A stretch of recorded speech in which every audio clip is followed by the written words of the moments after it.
Hello guys, this is Kert Jan and this is Brew Better. For today, I'll be brewing coffee from Panama and it's called CCD Jaramillo Mixed Static Cherry. Now, CCD means Creativa Coffee District. Now, they are a collective of coffee processing experts who established a community of coffee producers in and around Boquete, Panama.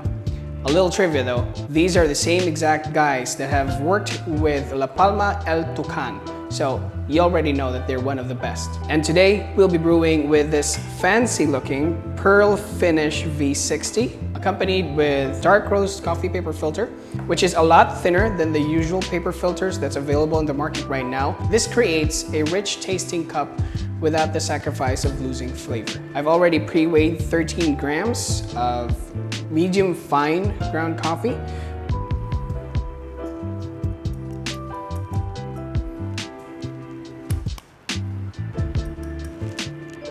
With 13 grams already on the dripper, we're going to be putting in a total of 205 milliliters, equivalent to 1:16, wherein for every gram of coffee is 16 milliliters of water.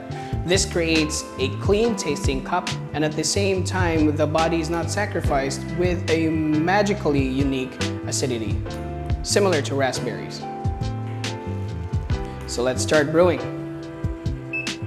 I will be pouring in 40 milliliters of water for the bloom and giving it approximately 35 seconds.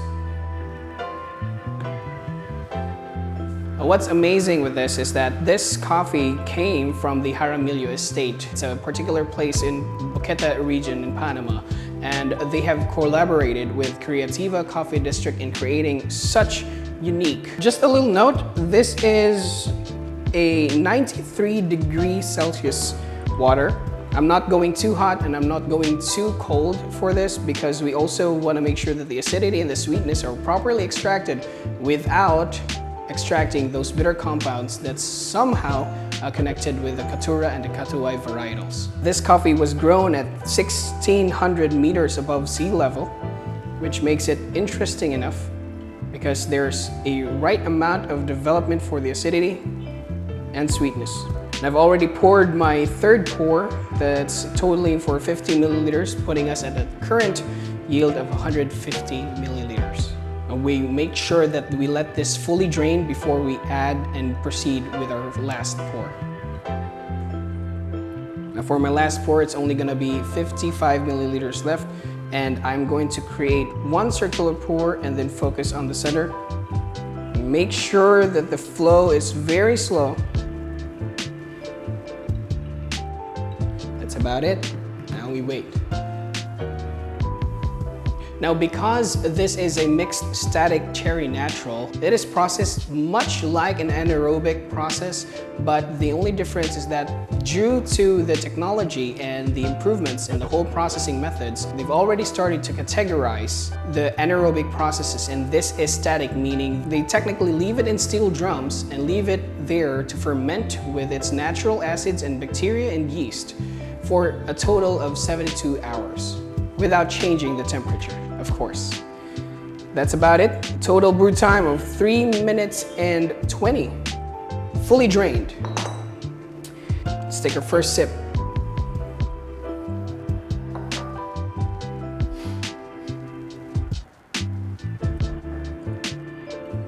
Now, as I mentioned, because I'm using a dark roast paper filter, it's a lot thinner and there's more body to the cup. It has a subtle hint of the acidity coming from raspberries, that rummy sweetness and that mouthfeel, and combined with a finish of oranges, it's just interesting enough that I hadn't had the opportunity to have this as my everyday coffee. It's just amazing. So, perfect beverage for the weather right now. Always remember, the best coffee is the one that you enjoy. Follow my Instagram page at calibrate.coffee for more discussions, and at the same time, you'll get the opportunity to work with your beverages with me. Feel free to share with us your brewing method and experience with the coffee. Cheers, and don't stop brewing.